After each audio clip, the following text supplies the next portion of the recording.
Hello student, welcome to lesson planner channel. তো আজকের ক্লাসে আমরা জনসংখ্যা বা পপুলেশন নিয়ে আলোচনা করব। আগের ক্লাসে আমরা দূষণ অবধি শেষ করেছিলাম। তো আজকের ক্লাসে আমরা পপুলেশন বা জনসংখ্যা নিয়ে আলোচনা করব। তো পপুলেশন বলতে আমরা কি বুঝি? এখানে একটা বৈজ্ঞানিক সংজ্ঞা দেওয়া আছে, যেটা বলেছেন বিজ্ঞানী স্মিথ। তিনি কি বলেছেন? তার মতে যে নির্দিষ্ট সময় নির্দিষ্ট ভৌগোলিক অঞ্চলে বসবাসকারী একই প্রজাতিভুক্ত সকল জীবেদের একত্রে পপুলেশন বা জনসংখ্যা বলা হয়। অর্থাৎ কি? তো আমরা একটু আমাদের মতো করে বোঝার চেষ্টা করি পপুলেশন বলতে কি বোঝায়। অর্থাৎ পপুলেশন বলতে বোঝায় নির্দিষ্ট একটা অঞ্চলে। অর্থাৎ ধরো আমার বাড়িতে একটা আম বাগান আছে। ধরো একটা কথার কথা ধরছি যে 4 একর আমার জমিতে, 4 একর জমির মধ্যে একটা আম বাগান আছে।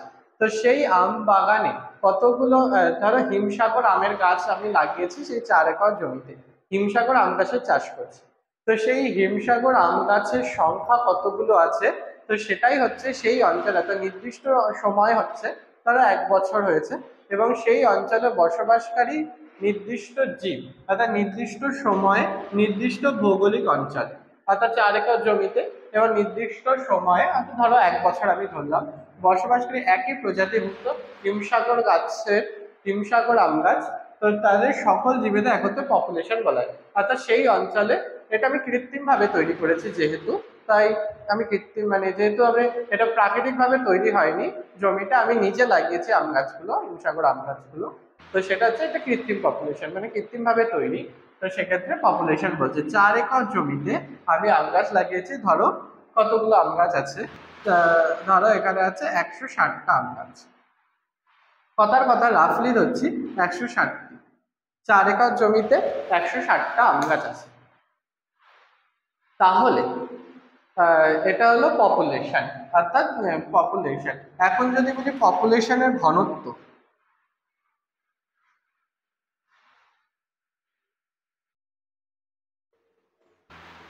পপুলেশন ঘনত্ব আমরা কি করে বার করব?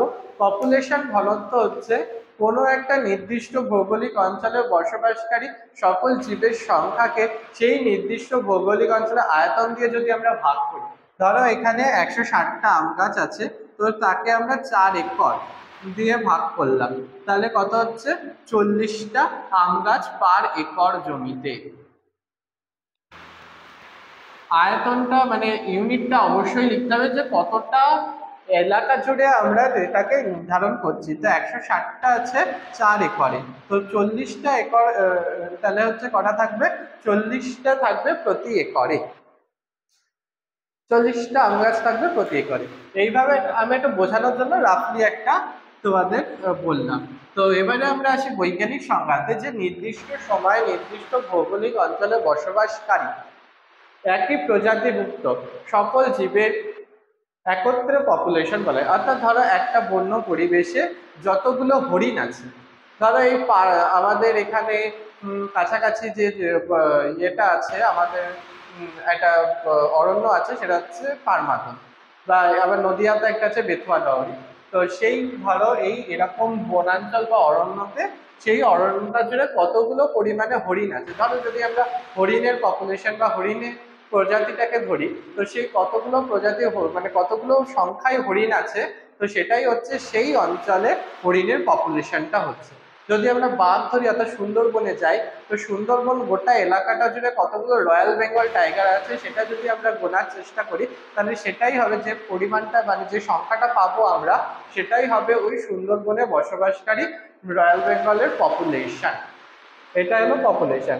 এখন যদি বলি রয়্যাল বেঙ্গলের পপুলেশনের ঘনত্ব কত, তাহলে যে সংখ্যাটা পেয়েছি এবং সুন্দরবনে যতটা আয়তন, সেই আয়তন দিয়ে যদি আমরা ভাগ করে দিই, তাহলে যে সংখ্যাটা পাবো সেটা হচ্ছে পপুলেশন ঘনত্ব।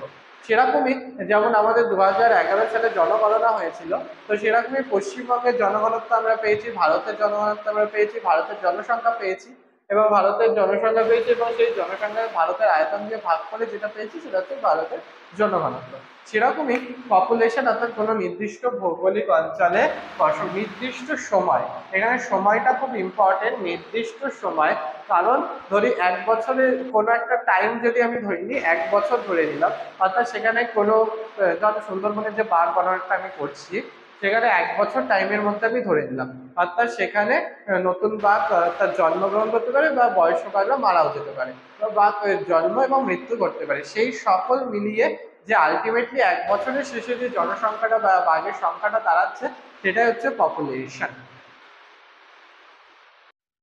এখন এখানে বিজ্ঞানী ওডাম আরেকটা কথা যুক্ত করেছেন যে নির্দিষ্ট সময়ে নির্দিষ্ট অঞ্চলে বসবাসকারী প্রজাতিযুক্ত জীবেদের পপুলেশন বলে তো যারা নিজেদের মধ্যে জিনের আদান প্রদান করে। অর্থাৎ প্রজাতি মানে যে একটা নির্দিষ্ট প্রজাতি বলে দেওয়া মানে যে তারা বংশবিস্তার এবং প্রজনন ঘটাবে শুধু সেই প্রজাতির জীবের সঙ্গে, এবং অন্য প্রজাতির জীবের সঙ্গে তো তারা ঘটাবে না। যেমন বাঘ হরিণের সাথে কখনোই প্রজনন করবে না, তাদের মধ্যে প্রিডেটর এবং প্রের সম্পর্ক, অর্থাৎ শিকার এবং শিকারীর সম্পর্ক। এবং যদি আমরা বলি হরিণের যে পপুলেশন মানে প্রজনন ঘটাচ্ছে সেটা একদম সঠিক। নির্দিষ্ট সময়ে ভৌগোলিক অঞ্চলে বসবাসকারী একই প্রজাতিগত সকল জীবেদের পপুলেশন বলে। এটা হলো পপুলেশন। এবারে পপুলেশনের মধ্যে কিছু টার্ম আছে যেগুলো আমাদের বুঝতে হবে, যেমন হচ্ছে ন্যাটালিটি।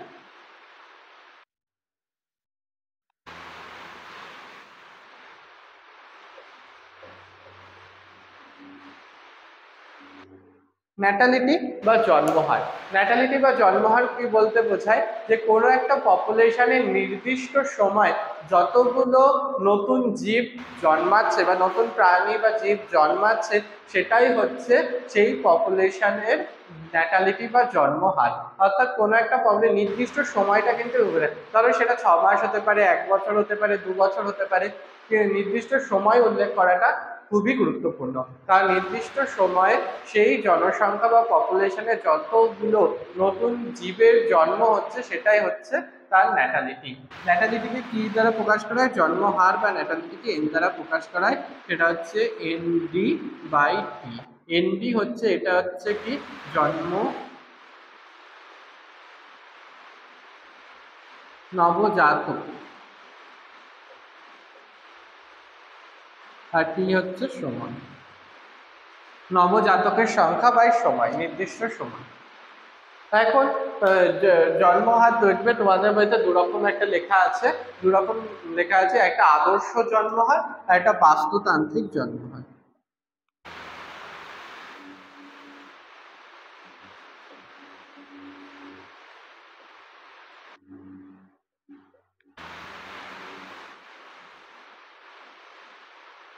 আদর্শ জন্মহার বলতে কি বোঝায়?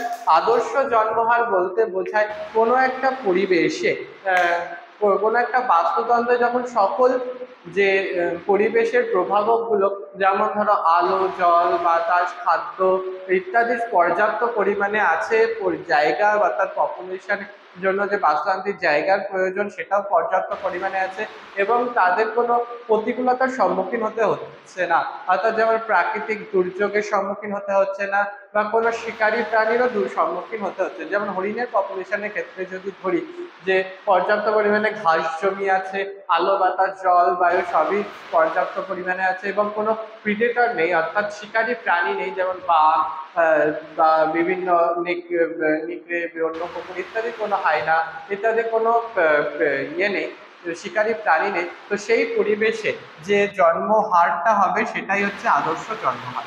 আর বাস্তুতান্ত্রিক জন্মহার কোনটা?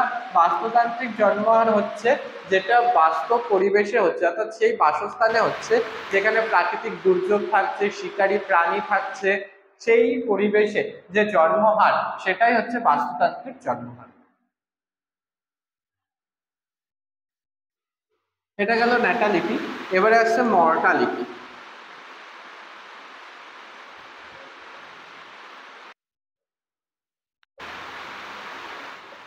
মর্টালিটি বা মৃত্যু হার। মর্টালিটি বা মৃত্যু হার বলতে কি বোঝায়?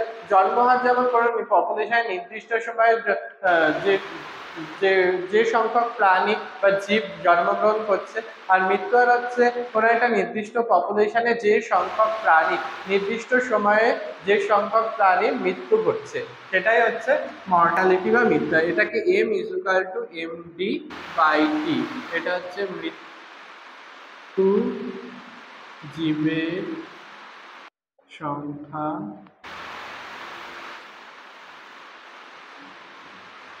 মৃত জীবের সংখ্যা বাই সময়, অর্থাৎ এটা হচ্ছে মর্টালিটি। এখন এটা হয় আদর্শ মর্টালিটি, আদর্শ মৃত্যু হার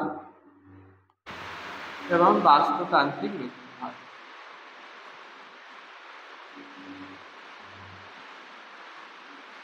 তা আদর্শ মৃত্যু হার বলতে কি বোঝায়, যখন সেই আদর্শ পরিবেশ বললাম যেটা হচ্ছে যেখানে কোনো শিকারী প্রাণী থাকছে না, ধরো হরিণের পপুলেশনের ক্ষেত্রেই হচ্ছে, সেখানে কোনো শিকারী প্রাণী অর্থাৎ বাঘ নেকড়ে ইত্যাদি কেউ বন্য কুকুর ইত্যাদি কিছু থাকছে না।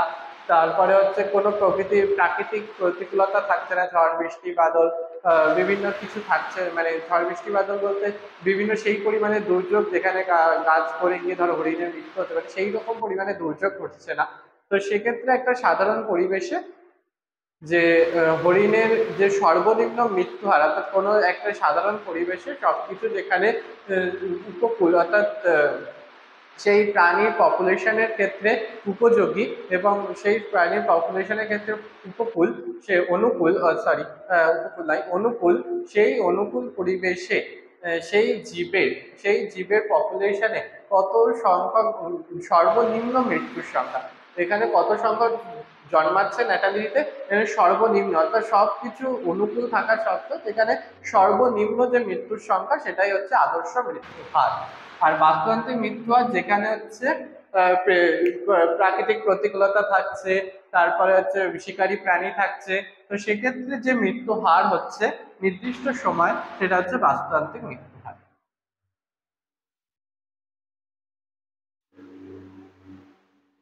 এবারে আমরা আসি যে পপুলেশন গ্রোথ, এটা একটু জানা দরকার যে পপুলেশন গ্রোথটা আসলে কি।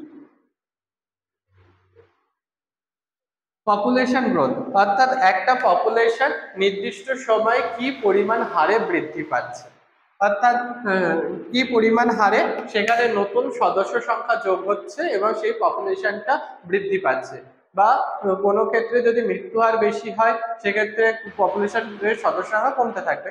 সেই পপুলেশন গ্রোথটা হচ্ছে ইকুয়াল টু জন্ম হার মাইনাস মৃত্যু হার। কিন্তু এই জন্ম অর্থাৎ যে সংখ্যক জীবটা জন্মাচ্ছে এবং যত সংখ্যক জীব মারা যাচ্ছে সে তাদের মধ্যে যে অন্তরটা সেটা যদি বেশি হয় তাহলে পপুলেশনটা অর্থাৎ পজিটিভ ভ্যালু হয় তাহলে পপুলেশনটা গ্রোথ করবে, যদি নেগেটিভ ভ্যালু হয় তাহলে পপুলেশনটা হ্রাস পাবে, অর্থাৎ পপুলেশনটা ক্রমশ ছোট হতে থাকবে। কিন্তু এই জন্মহার বা মৃত্যুহারই কি পপুলেশনের গ্রোথ নির্ণয় গুরুত্বপূর্ণ ভূমিকা পালন করে, একমাত্র ভূমিকা পালন করে? না, সেখানে থাকে আরো দুটো ফ্যাক্টর, যেটা হচ্ছে অভিবাসন আর প্রবাসন, অর্থাৎ ইমিগ্রেশন অ্যান্ড এমিগ্রেশন। অর্থাৎ অভিবাসন আর প্রবাসন বলতে আমরা কি বুঝি? হ্যাঁ, অভিবাসন আর প্রবাসন বলতে আমরা বুঝি অর্থাৎ কোনো একটা জীবের পপুলেশন থেকে যখন কিছু সংখ্যক জীব অন্যত্র স্থানান্তরিত হয়ে যাচ্ছে বা অন্য একটা দূরে কোনো পপুলেশন আছে সেখানে চলে যাচ্ছে, অর্থাৎ এই পপুলেশন থেকে কিছু সংখ্যক জীব যখন অন্য পপুলেশনে চলে যাচ্ছে তাহলে কি হচ্ছে, এখানে পপুলেশনে জীবের সদস্য সংখ্যা কমতি হচ্ছে অর্থাৎ ঘাটতি হচ্ছে, এটা হচ্ছে ইমিগ্রেশন।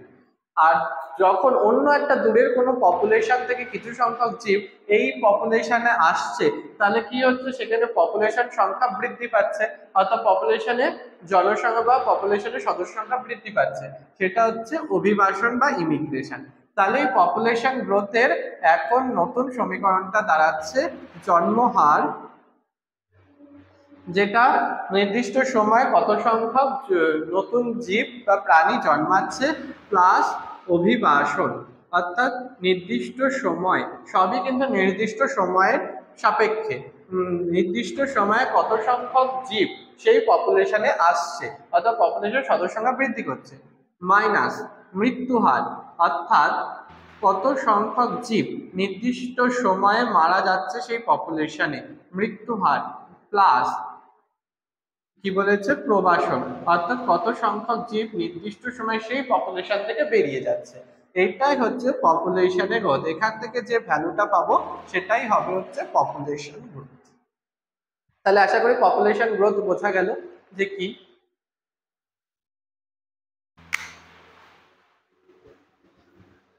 এবারে আমরা আসি মানুষের পপুলেশনে। মানুষের পপুলেশনে আমরা দেখেছি 2011 সালে যে জনগণনা হয়েছিল সেখানে জনসংখ্যা কতটা বৃদ্ধি পেয়েছে, জন্মহার বৃদ্ধি পেয়েছে, মৃত্যু হারে কি পরিবর্তন হয়েছে, তারপরে হচ্ছে জনঘনত্ব কোথায় কোন জায়গায় কতটা বেশি। তো সেক্ষেত্রে আমরা দেখতে পেয়েছি জনসংখ্যার বৃদ্ধি হচ্ছে। তো এই জনঘনত্ব বা জনসংখ্যা, পপুলেশন বা জনসংখ্যার বৃদ্ধি, মানব জনসংখ্যার বৃদ্ধির কারণগুলো কি কি? 1 নম্বর কারণ হচ্ছে, মেইনলি কারণটা হচ্ছে বিজ্ঞানের জন্য, অর্থাৎ বিজ্ঞানের জন্য হচ্ছে কি হয়েছে, বিভিন্ন জীবনদায়ী ঔষধ বেরিয়েছে, বিভিন্ন রোগের টিকা আবিষ্কার হয়েছে, যার ফলে সেই রোগের দ্বারা মানুষের যে সেই রোগের যে মারণ ক্ষমতা সেটা হ্রাস পেয়েছে, অর্থাৎ মানুষের মৃত্যু হার কমেছে। তারপরে হচ্ছে আর কি হয়েছে, বিভিন্ন মানে চাষাবাদ বৃদ্ধি পেয়েছে এবং কৃষিকাজে বিভিন্ন নতুন যন্ত্রপাতি ব্যবহার বাড়ায়, বিভিন্ন ফলনদায়ী সারের ব্যবহার বাড়ায়, কি হয়েছে, খাদ্যের ব্যাপক উৎপাদন হয়েছে। এর ফলে আগেকার দিনে যেমন দুর্ভিক্ষ মহামারীর জন্য মানুষ মারা যেত, তো এখন সেই দুর্ভিক্ষ মহামারীটা দেখা যায় না, ফলে মানুষ মৃত্যু হার কমেছে। এইরকম বিভিন্ন কারণে বিজ্ঞানের জন্য মানুষের মৃত্যু হার কমেছে, এর ফলে জনসংখ্যা বৃদ্ধি পাচ্ছে। তো এই গেল কোনো একটা পপুলেশন গ্রোথ বলতে আমরা কি বুঝলাম, যে ন্যাটালিটি প্লাস অভিবাসন, অর্থাৎ ইমিগ্রেশন মাইনাস মর্টালিটি প্লাস প্রবাসন বা ইমিগ্রেশন। এই আশা করি এই ন্যাটালিটি মর্টালিটি টার্মগুলো তোমাদের কাছে ক্লিয়ার করতে পেরেছি। তো আজকে এই পর্যন্তই। তোমরা বইটা খুব ভালো করে পড়ো, কোথাও কোনো বুঝতে অসুবিধা হলে কমেন্টে লিখো, আমি আবার নতুন করে বা ভালো করে বোঝানোর চেষ্টা করবো। তো আজকে আসছি, টাটা।